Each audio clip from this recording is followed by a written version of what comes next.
Hello పిల్లలు, తిర్లంగి మాస్టారు నవోదయ క్లాసెస్కి మీకు అందరికీ కూడా స్వాగతం.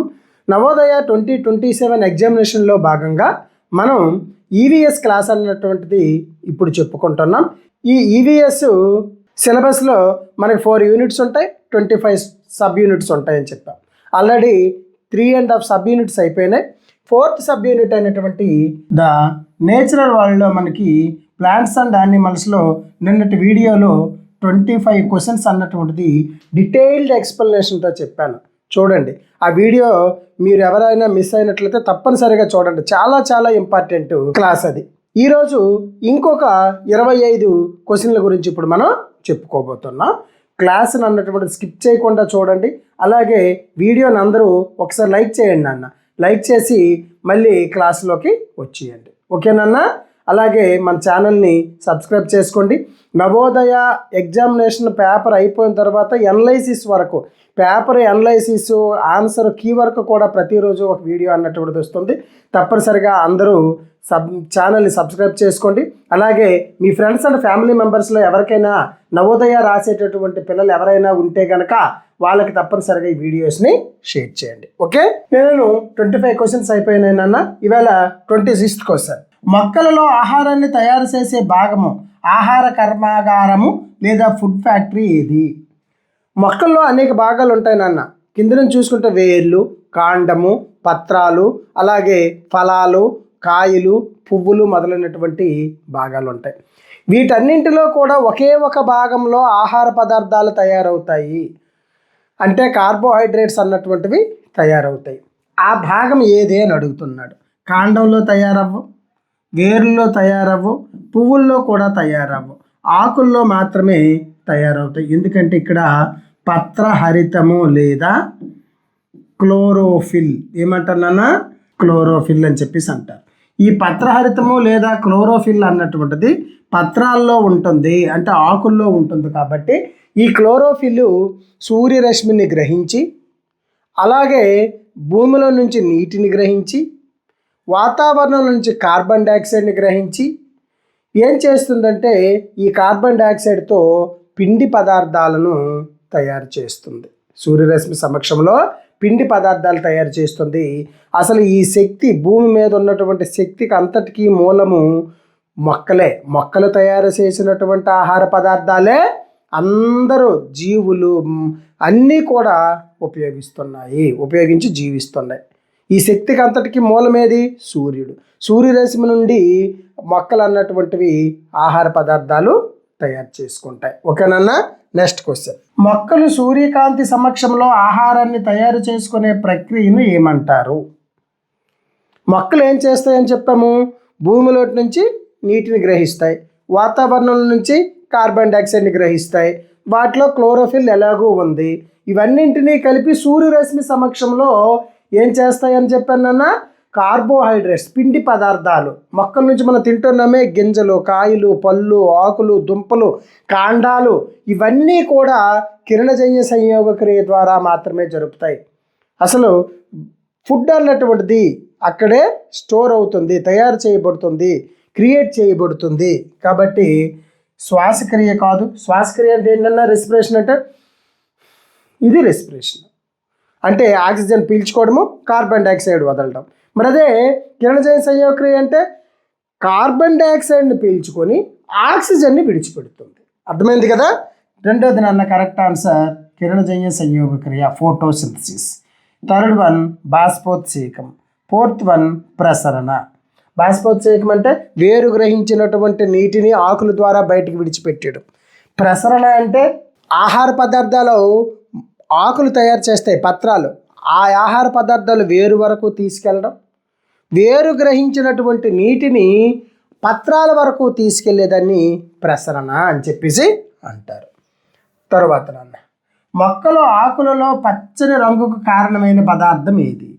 Which pigment gives green colour to plant leaves?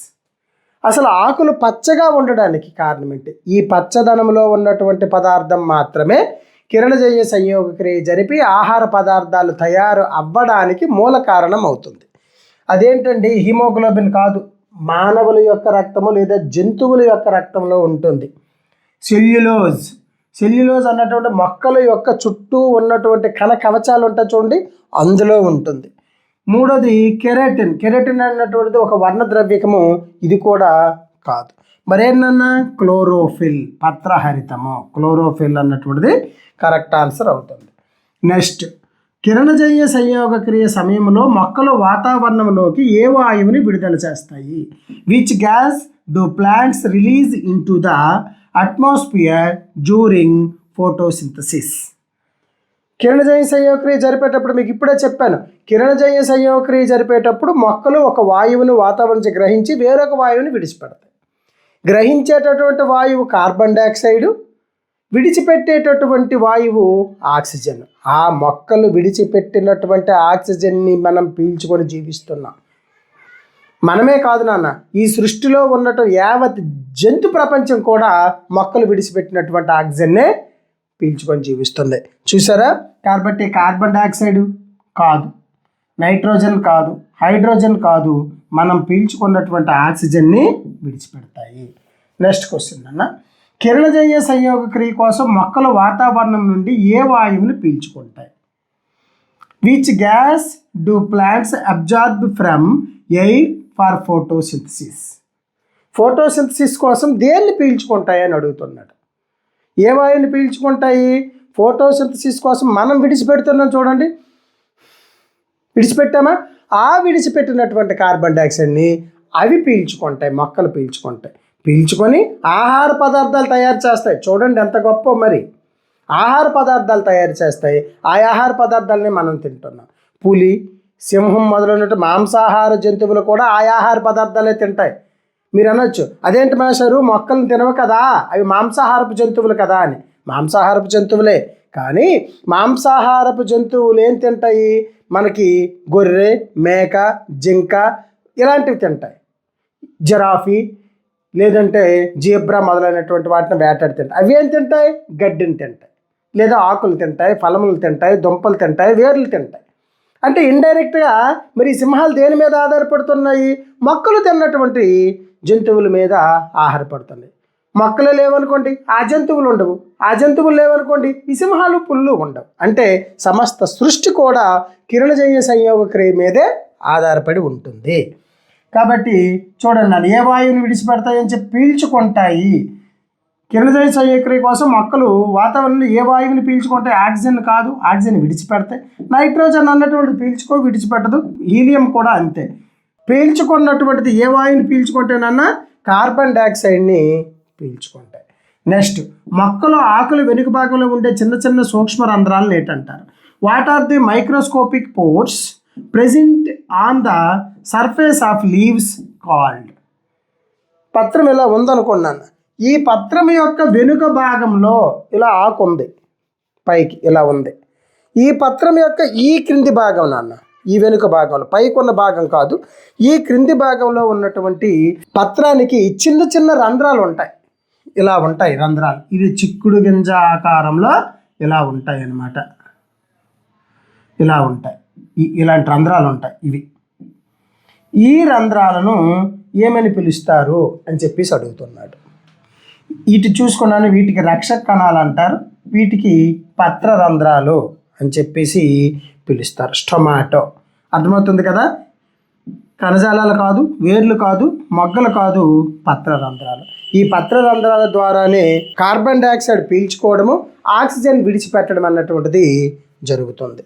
మనం ముక్కు ద్వారా ఎలా అయితే మనం ఆక్సిజన్ పీల్చుకొని కార్బన్ డైఆక్సైడ్ విడిచిపెడతామో, ఈ పత్ర రంధ్రాల ద్వారా అవి కార్బన్ డైఆక్సైడ్ పీల్చుకొని ఆక్సిజన్ని విడిచిపెడతాయి. తర్వాత, మొక్కలు ఆకుల నుండి అదనపు నీరు ఆవిరి రూపంలో వాతావరణానికి విడుదల కావడాన్ని ఏమంటారు? What is the evaporation of water from plant leaves called? ఏమంటారు నాన్న?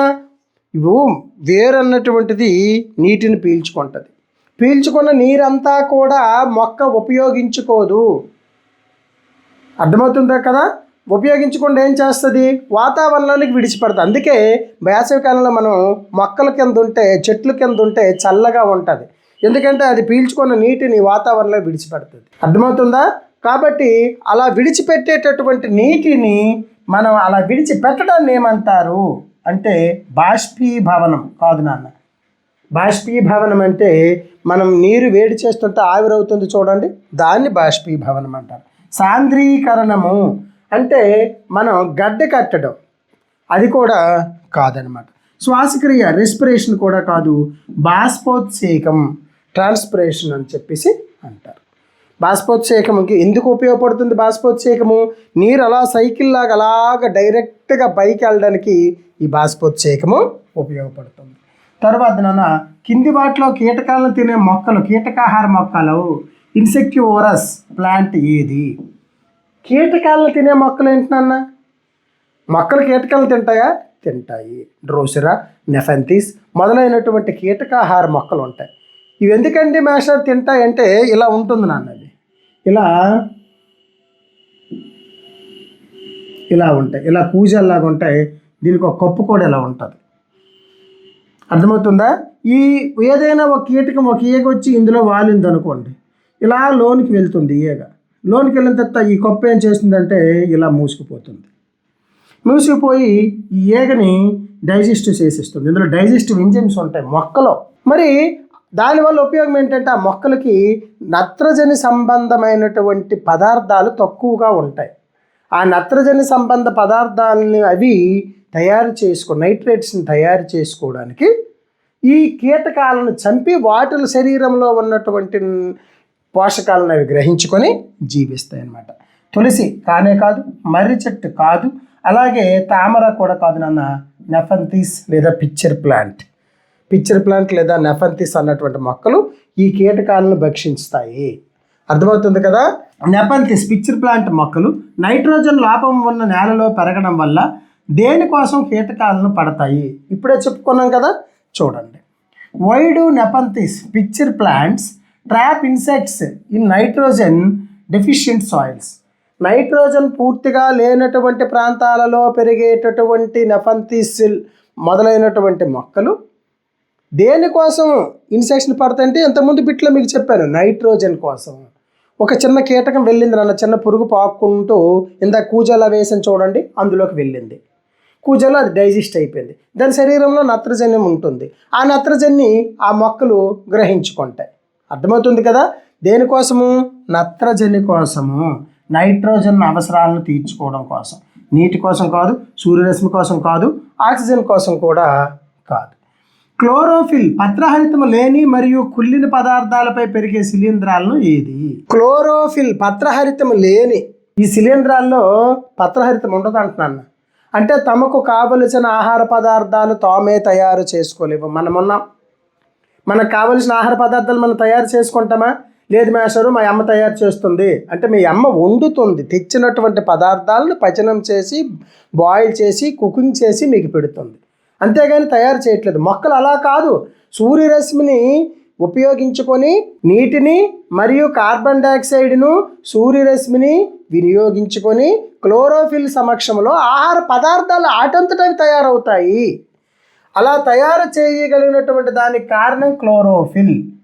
మనకు కూడా క్లోరోఫిల్ ఉందనుకోండి, కొద్దిగా నీళ్ళు తాగేసి చక్కగా వెళ్ళి ఎండలో నిల్చొని 4 సార్లు అని కార్బన్ డైఆక్సైడ్ పీల్చేసుకుంటే చక్కగా ఆహార పదార్థాలు మన శరీరంలో కూడా తయారైపోతాయి. మనకు ఆకలి లేదు, ఇంక మరి భోజనం వండాల్సినటువంటి పని ఉండదు, ఈ గ్యాస్ రేటు కూడా పెరిగిపోదు కదా. కాబట్టి ఏముండాలి? ఆహార పదార్థాలు తయారు చేసుకోవాలంటే క్లోరోఫిల్ అన్నటువంటిది ఉండాలి. ఈ క్లోరోఫిల్ వేటిలో ఉంటుంది? మొక్కల్లో ఉంటుంది. మరి లేనివి ఏవి అని అడుగుతున్నాడు. Which of the following is a non green fungus growing on decaying matter?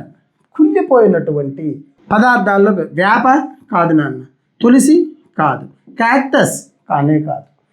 Cactus మొదలంటే బ్రహ్మజముడి మొక్కలు, ఎడారి మొక్కలు కానీ వాటి ఆహార పదార్థాలు అవే తయారు చేసుకుంటాయి.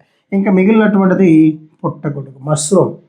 మీరు ఇంటి దగ్గర తెస్తుంటారు, ఫంక్షన్లో తింటుంటారు. మష్రూమ్ చూసారా? పుట్టగొడుగులు అంటారు, పుడకొక్కు అని కూడా మన ఆంధ్రప్రదేశ్లో కొన్ని మాండలిక భాషల్లో పిలుస్తూ ఉంటారు. కాబట్టి ఈ మష్రూమ్ అన్నటువంటిది లేదా పుడకొక్కు అన్నటువంటిది, పుట్టగొడుగు అన్నటువంటిది ఏం చేస్తుందంటే చనిపోయినటువంటి, కుళ్ళిపోయినటువంటి జంతు వృక్ష కళేబారాలు, డెడ్ బాడీస్ పైన పెరిగి ఆ డెడ్ బాడీస్ నుంచి ఆహార పదార్థాలు గ్రహించి అవి పెరగడం అన్నటువంటి జరుగుతుంది. ఓకేనన్నా? కాబట్టి ఆన్సరు పుట్టగొడుగు. నెక్స్ట్ క్వశ్చన్, కేవలం మొక్కలు మరియు వృక్ష ఉత్పత్తులను మాత్రమే తినే జంతువులను ఏమంటారు? కేవలం మొక్కలే తింటాయి నాన్న, మాంసం కానీ మాంస సంబంధ పదార్థాలు కానీ తినవు. గుడ్లు, మాంసము మొదలైనటువంటి వాటిని ఈ జంతువులు పూర్తిగా ముట్టవన్నమాట. అటువంటి వాటిని ఏమంటారు? What are animals that eat only plants and plant products called? Plants and plant products. Plants అంటే డైరెక్ట్ నేరుగా మొక్కలను కొరుక్కొని తినడం, మేక మొదలైనటువంటి. ప్లాంట్ ప్రొడక్ట్స్ అంటే గింజలు, కాయలు, పళ్ళు, దుంపలు, వేర్లు, ఇలాంటి వాటిని, పువ్వులు, ఇలాంటి వాటిని తింటే ఇవి వాటిని ప్లాంట్ ప్రొడక్ట్స్ అంటారు. అవన్నీ తినేటటువంటి జంతువులు, అవి మాత్రమే తినేటటువంటి జంతువులు ఏమన్నా శాకాహారులు, హెర్బివోరస్. ఇక్కడ చెప్తున్నాను చూడండి, మొక్కలను మాత్రమే తింటే హెర్బివోరస్. ఉదాహరణకు ఆవు, మేక, గొర్రె, గేదె, జింక, జిరాఫీ, ఏనుగు మొదలైనటువంటి జంతువులు ఈ మొక్కల్ని తింటాయి. మాంసాన్ని ముట్టుకోవు, మాంసపు సంబంధమైన పదార్థాలను కూడా ముట్టుకోవు. అటువంటి వాటిని శాకాహారులు. మాంసాహారులు ఇవేంటి? మాంసాహారులు కేవలము మాంసమే తింటాయి. నక్క, డేగ, ఇంకా పులి, సింహం, చిరుత మొదలైనటువంటి హైనా మొదలైనటువంటి జంతువులు మాంసాన్ని మాత్రమే తింటాయి. ఇవి మాంసాహారులు. ఉభయాహారులు వీటిని కార్నివోరస్ అంటారు. ఉభయాహారులు అంటే ఓమ్నివోరస్. ఇవన్నీ తింటాయి, మొక్కల్ని తింటాయి, జంతువుల్ని తింటాయి. ఎవరు చెప్పండి? ఉదాహరణకి మనమే. మనలో చాలామంది శాకాహారులు ఉన్నారు, నేను కాదనట్లేదు, కానీ ఎక్కువ మంది ఉభయాహారులే. మానవుడు ఉభయాహారి కిందే వస్తాడు. ఇంకా ఎలుగుబంటి, ఇంకా పిల్లి, కుక్క మొదలైనటువంటి ఈ జీవజాతులు, కోడి మొదలైనటువంటి జీవులు ఏం చేస్తాయి? ఇటు మాంసాన్ని, గుడ్లని, వీటిని తింటాయి. మళ్ళీ మొక్కల సంబంధమైన పదార్థాలు కూడా భక్షిస్తాయి. అటువంటి వాటిని ఉభయాహారులు అంటారు. ఇది మనకి ఆన్సర్ కాదు. నెక్స్ట్ నాన్న, పూతికాహారులు అంటే ఏంటి? స్కావెంజర్స్. వీటిని పారిశుధ్య కార్మికులని కూడా అంటారు నాన్న. చాలా ఈ సృష్టి అంతా కూడా వీటికి రుణపడి ఉంటుంది, స్కావెంజర్స్, పూతికాహారులు. ఎందుకంటే ఈ పూతికాహారులు ఏం చేస్తాయంటే చనిపోయినటువంటి వృక్ష జంతు కళేబారాలను విచ్ఛిన్నం చేసి వాటి నుంచి వచ్చిన శక్తిని గ్రహించి వాటితో జీవనం సాగిస్తుంది. అటువంటి వాటిని పూతికాహారులు, స్కావెంజర్స్ అని చెప్పేసి అంటారు. ఇప్పుడు చెప్పండి, వృక్ష ఉత్పత్తులను మాత్రమే తింటే శాకాహారులు. నెక్స్ట్, ఇతర జంతువుల మాంసాన్ని మాత్రమే తినే క్రూర జంతువులను ఏమంటారు? What are animals that eat flesh of other animals called? ఇప్పుడే చెప్పారు, మొక్కలు తింటే శాకాహారులు, అన్నీ తింటే సర్వభక్షకులు. సర్పనిచ్చిందన్న సర్వభక్షకులు. తర్వాత మాంసము మరియు మొక్కలు రెండింటినీ తింటే ఉభయాహారులు. మరి ఇక్కడ ఏమన్నాడు వీడు? మాంసాన్ని మాత్రమే తింటే మాంసాహారులు, కార్నివోరస్. అర్థమైంది కదా? నెక్స్ట్, మొక్కలను మరియు జంతువుల మాంసాన్ని రెండింటిని తినే జంతువులను, కాకి, మానవుడు మొదలైన వాటిని ఏమంటారు? ఇది కూడా ఫస్ట్ బిట్లోనే మీకు చెప్పేశాను. ఏమంటారు? మొక్కలు మాత్రమే తింటే శాకాహారులు, మాంసం మాత్రమే తింటే మాంసాహారులు, పరాన్న జీవులు అన్నాడు. ఇక్కడ కొత్త పదం వచ్చింది చూడండి, పారాసైట్స్. ఏవైతే జంతువులు, జీవులు ఆహారం కోసము, నివాసం కోసము, రెండింటి కోసము కూడా ఇతర జీవుల మీద ఆధారపడతాయో అటువంటి వాటిని పారాసైట్స్ అంటారు. ఉదాహరణ చూడండి, మీకు పేను ఎక్కడుంటుంది? మన తల మీద ఉంటుంది. ఏం తింటుంది? మన శరీరంలో ఉన్నటువంటి రక్తాన్ని పీల్చుకొని జీవిస్తుంది.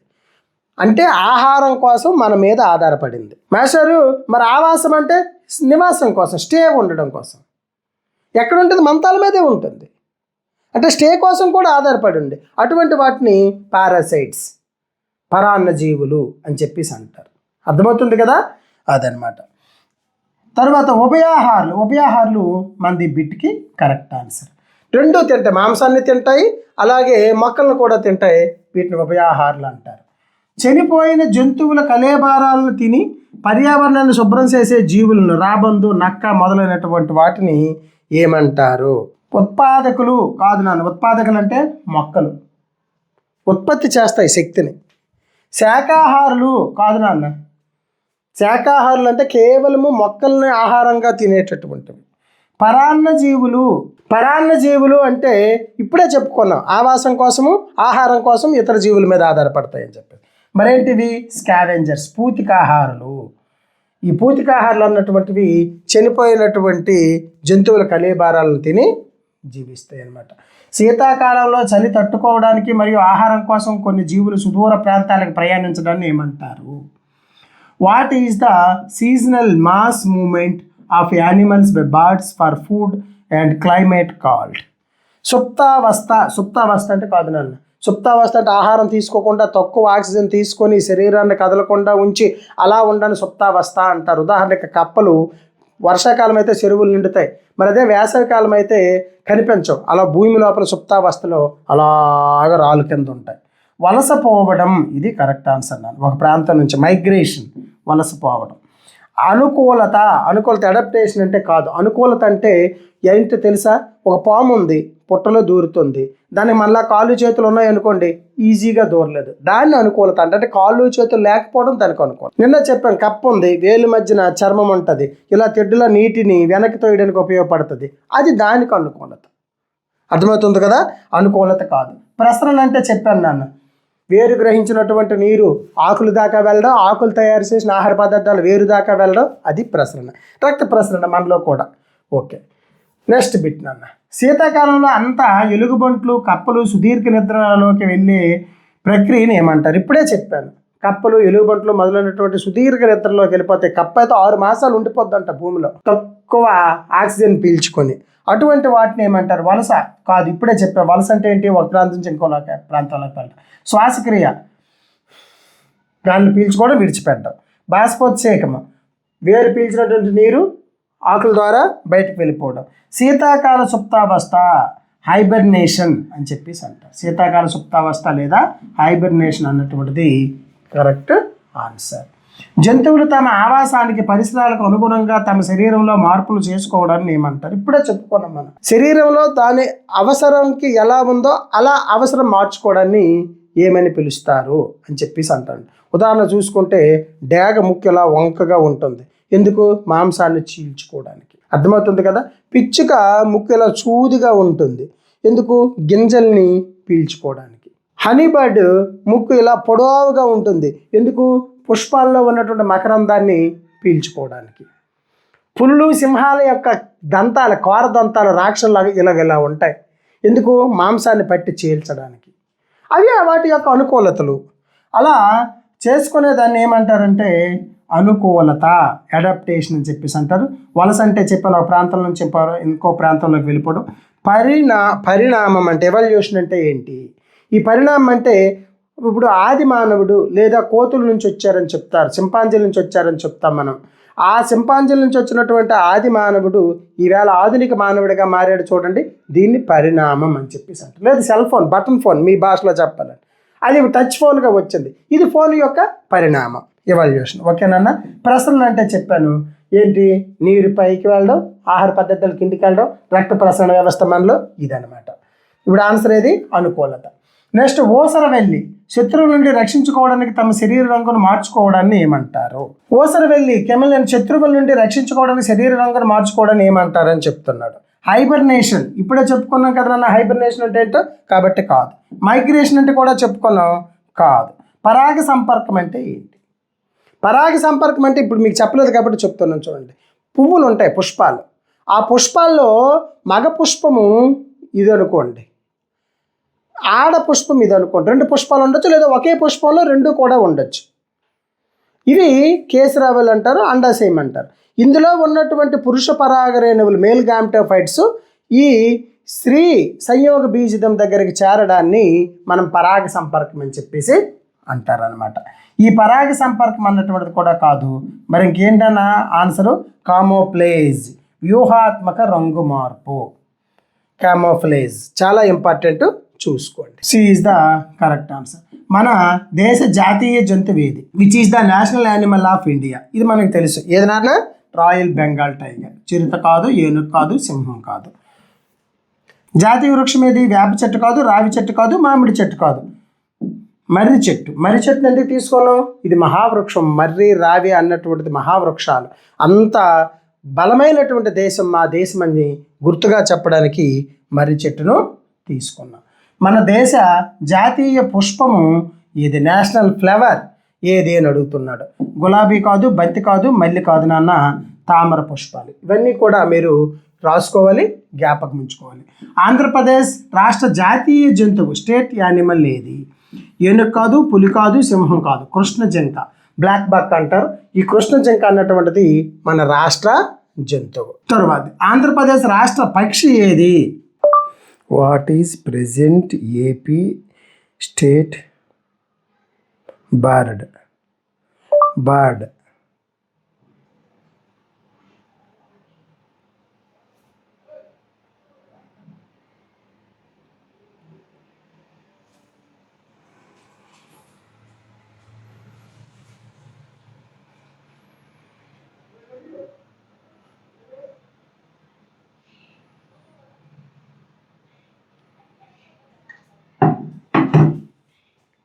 చూడండి, ఏది? పాలపిట్ట, నెమలి, పావురము కాదు నాన్న. ఇంతకుముందు పాలపెట్టు ఉండేది, ఇప్పుడు మాత్రం రోజ్ జింగిజ్ ప్యారకీట్ అని చెప్పేసి అంటారు. ఏ రామచిలుక అన్నటువంటిది మనకి కరెక్ట్ ఆన్సర్ అవుతుంది. ఏ నాన్న, A is the correct answer. అడవులను మరియు వన్యప్రాణులను కాపాడడానికి ప్రభుత్వం ఏర్పాటు చేసే రక్షిత ప్రాంతాలను ఏమంటారు? అడవులను రక్షించడము, వన్యప్రాణులు, జీవులను, పెంపుడు జంతువులను కాదు నాన్న, వన్య జంతువులను రక్షించడాన్ని ఏమని అంటారు? What are protected natural areas created by the government for wildlife conservation called? Zoo పార్కులు కాదు నాన్న.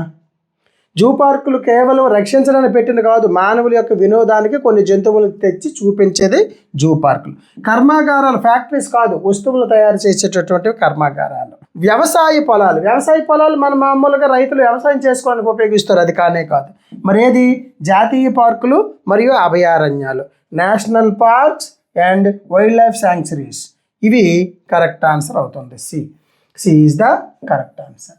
ఓకేనన్నా, ఇక్కడితో మనకి ఈ 25 క్వశ్చన్స్ కూడా అయిపోయినాయి. మీరందరూ కూడా వెళ్ళే ముందు తప్పనిసరిగా ప్రతి ఒక్కరూ కూడా లైక్ చేయండి వీడియోని.